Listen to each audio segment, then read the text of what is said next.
ഇരമ്യാ പ്രവാചകൻ ഒരിക്കൽ ചോദിക്കുന്ന ഒരു ചോദ്യം ഇരമ്യാ പ്രവചനത്തിലുണ്ട്. 32-ാം അധ്യായത്തിൻ്റെ 27-ാമത്തെ വാക്യം. ദൈവത്തിന് സ്തോത്രം. ആമീൻ. നമുക്ക് ഒന്ന് വായിക്കണം. ഹല്ലേലൂയ. ഞാൻ സകല ജഡത്തിന്റെയും ദൈവമായ യഹോവയാകുന്നു. ഇരമ്യാ പറയാ, ഞാൻ ആരാന്നറിയാമോ? സകല ജഡത്തിന്റെയും ദൈവമായ യഹോവയാകുന്നു. ഇരമ്യാവിന്റെ കടമെടുത്ത് ദൈവം പ്രവചിക്കുക. ഞാൻ ആരാന്നറിയാമോ? സകല ജഡത്തിന്റെയും ദൈവമായ യഹോവയാകുന്നു. അടുത്ത കേട്ടോ, എനിക്ക് കഴിയാത്ത വല്ല കാര്യവും ദൂതൻ ചോദിക്കുക, ദൈവത്തിന് കഴിയാത്ത കാര്യമുണ്ടോ? ഇരമ്യാവ് ആത്മാവിൽ ചോദിക്കുക, ദൈവത്തിന് കഴിയാത്ത വല്ല കാര്യവും. നീ മാറ്റിയിട്ട കേസ് വരെ തമ്പുരാൻ എടുക്കാൻ പോവാ. പ്രാർത്ഥിച്ച് തള്ളിയ സബ്ജക്റ്റ് തമ്പുരാൻ പൊക്കിക്കൊണ്ട് വരാൻ പോവാ. കാരണം നിന്റെ വീട് അത്ഭുതത്തിന് സാക്ഷിയാ.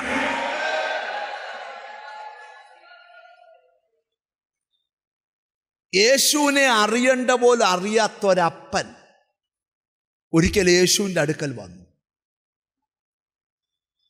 എന്നിട്ട് പറയാ, യേശുവേ, എൻ്റെ മകനെ ചന്ദ്രരോഗം പിടിച്ചിരിക്കുക. നിന്റെ ശിഷ്യന്മാരുടെ അടുക്കൽ അവനെ ഞാൻ കൊണ്ടുവന്നു. അവർക്ക് സൗഖ്യമാക്കാൻ കഴിഞ്ഞില്ല. കർത്താവേ, നിന്നാൽ വല്ലതും കഴിയുമെങ്കിൽ, മർക്കോസ് 9:22 നിന്നാൽ വല്ലതും കഴിയുമെങ്കിൽ മനസ്സലിഞ്ഞു ഞങ്ങളെ സഹായിക്കണമേ. വല്ലതും കഴിയുമെങ്കിൽ മനസ്സലിഞ്ഞ് ഞങ്ങളെ സഹായിക്കണമേ എന്ന് പറഞ്ഞു. യേശു അവനോട്, നിന്നാൽ കഴിയുമെങ്കിലെന്നോ? വിശ്വസിക്കുന്നവന് ഒരുപടി കയറി പഠിക്കാം. നിന്നാൽ കഴിയുമെന്നോ? വിശ്വസിക്കുന്നവന് സകലതും കഴിയും. അടുത്തിരിക്കുന്ന ആളെ ഒന്ന് തൊട്ടച്ചോറ, വിശ്വസിക്കുന്നവന് സകലതും കഴിയും. ഒന്ന് കൈ ഉയർത്തി പിടിച്ചോണ്ട് പറ, വിശ്വസിക്കുന്നവന്. ധന്യനായ പൗലോസ്ലീഹ ഫിലിപ്പിയ സഭയ്ക്ക് ലേഖനം എഴുതിയപ്പോൾ ഒരു കാര്യം എടുത്തുദ്ധരിച്ചു, എന്നെ ശക്തനാക്കുന്നവൻ മുഖാന്തരം എനിക്കെല്ലാം ചെയ്യാൻ കഴിയും. ഒരാമയും വരുന്നില്ല. ഞാനിവിടെ ഇരിക്കുന്ന ചിലരോട് ദൂത് പറയാം, വിശ്വസിക്കുന്നവന്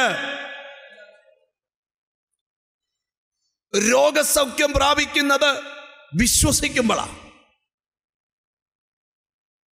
യേശുക്രിസ്തുവിന്റെ ശുശ്രൂഷ കാലയളവിൽ നമ്മൾ ബൈബിളിൽ പഠിക്കുമ്പോൾ 10 കുഷ്ഠരോഗികൾ യേശുവിൻ്റെ അടുക്കൽ വന്നു.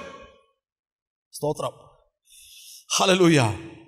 അവരകലെ നിന്നുകൊണ്ട്, യേശുവേ, നായക, ഞങ്ങളോട് കരുണയുണ്ടാകണമേ എന്ന് നിലവിളിച്ചു. യേശു അവരെ സൗഖ്യമാക്കിയെന്നല്ല എഴുതിയേക്കുന്നേ.